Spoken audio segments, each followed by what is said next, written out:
I'll be honest, I knew very little about the trans community, and it opened my eyes to the inside turmoil. I think it depends.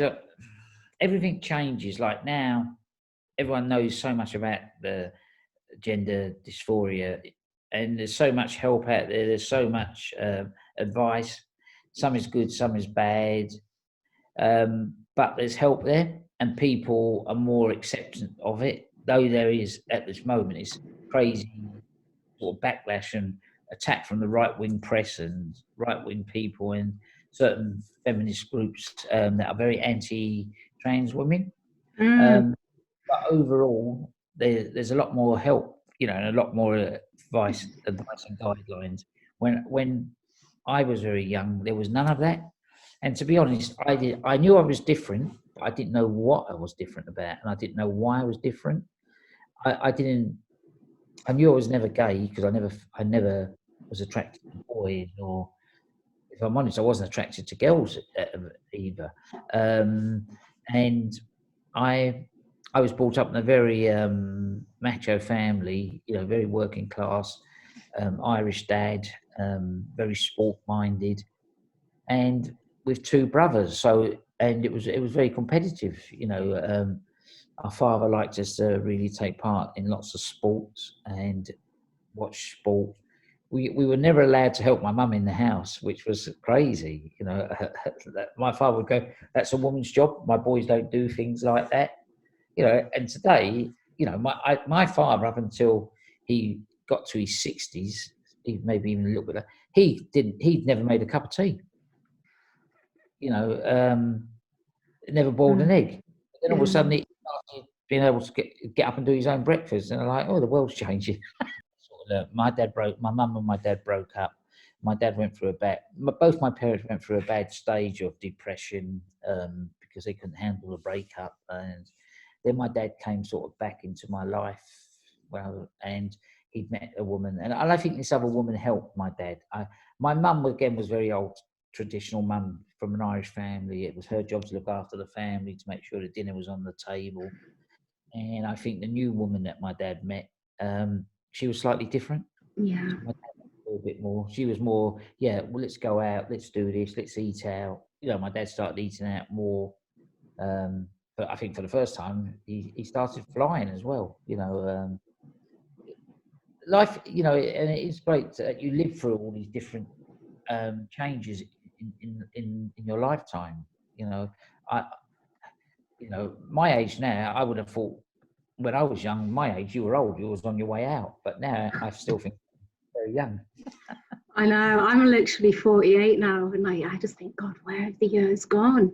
And I remember when I was younger, you'd look at, it's different now though. Well, I think we just think it's different to when we were younger, because when we were younger, looking at people our age, you'd think they were like really, really old. If I use my real age, you're ancient. But I know my age from transitioning, so I'm only 6. Yeah, that's true. You just mentioned that you came from quite a traditional family, like your dad was traditional and your mum was traditional. Yet when you decided to live within your truth and tell your family about it, you were really surprised about the way that she responded. She responded absolutely incredibly and accepted everything. And I just kind of wonder, have you ever thought if you'd maybe told your father, because there was so many people when you kind of, told them about your transition and what had been going on over the years, that you thought may have responded a certain way, but they didn't. They responded very positively. Have you ever thought that maybe your dad might have been one of those people? Has that thought ever crossed your mind? Still does today. I mean, I know my father passed away in 2009. And if I'm honest, or 2010, I can't remember. No, 2010, it was 10 years today, this year. I often lay in bed at night and, I think, and I actually speak to my dad. I know that might sound crazy. And I ask him, and I just say, Dad, I hope you understand what I went through. I hope you're as proud as me as you was as proud of Frank. And I mean, I never get a response, so I never know what his answer is. But I don't know.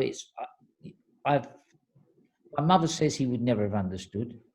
My brother, who's just started talking to me after 10 years because he couldn't accept when I first transitioned, he has said my dad wouldn't understand.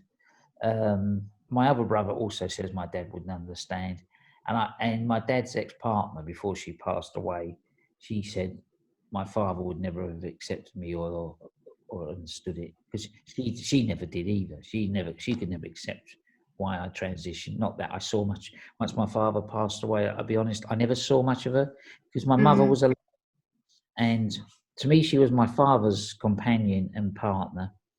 And I had a lot of respect for her because of the way she looked after my dad through his illness and everything else. But when my dad passed away, for me, there was no reason for me other than, if I did see her, to be polite and well-mannered to her, because her links with my family or with me, personally, I felt were over, because my mum was still alive. And you felt that loyalty to your mum. I just felt disrespect my mum. You know, my children went and saw her because they called her Nanny too, or whatever. And I had no problems with that. But, you know, I did sort of have problems with her trying to sort of, because she was my dad's wife. I use the word muscle in and try and be that my children's grandparents, because she never had no children. She was 4, so she never had no children. But to me, my mum was alive, so I could never ever accept that. And I used to have to tell her, look, you're not my children's grandmother. You're a step relation to them. It's very much like today. People say my children disrespect me because they call me daddy when we're out in public. And I go, no, they don't disrespect me. I am their dad, biologically dad, and they have a mother. So how can I disrespect the mother of my children, which I don't? You know, I'm very friendly with my 2 ex-wives, which is very nice. And you know, we talk, we've been out for meals all together, we see each other. You know, I'm much closer to Tracy than I am to Emma's mum, because obviously that was very long time ago. But only last week I went out to dinner with Emma and her mum. You know, and I just think that's nice. And I think, you know, they must wonder, how did we never know about this when we was married to this person? You know, and I don't know if they did know or if they had any sort of inkling. If they did, they will never say they did. But I think there was little signs, but not enough signs to make people worry, because sometimes I remember once my daughter went to me, why are you sitting so early like? And I didn't realise I was doing that. And I said, oh, I was just daydreaming. As soon as anyone, like, I was very much into making sure that I was seen as very macho. And I think that was a lot of the problems. One of the reasons a lot of the comments I made, which were quite outrageous in certain times and offences, I hold my hands up to that, you know. But it was all like you build a defence in front of you, you build a brick wall around you. And that was the way I done it, by being this arrogant little horrible man. I used to think I was a very nice man, but people told me I wasn't.